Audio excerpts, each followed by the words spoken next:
In this video, we're going to show you how to remove the water temperature sensor from your dishwasher. So in order to change the part, in a lot of cases it can be easily done simply by pulling the dishwasher out from your kitchen cabinet, or even in some models you're able to reach in underneath where the kick plate is in order to access it.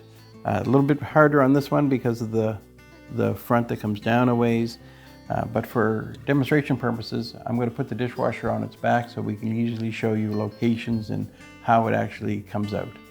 So depending on your make and model of machine, your water temperature sensor is typically mounted in the bottom of the sump housing.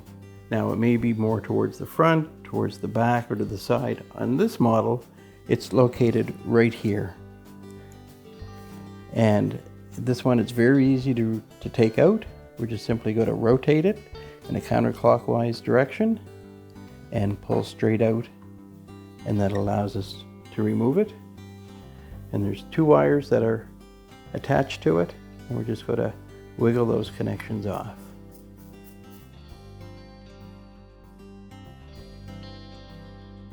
And that's how easy it is to remove your water temperature sensor.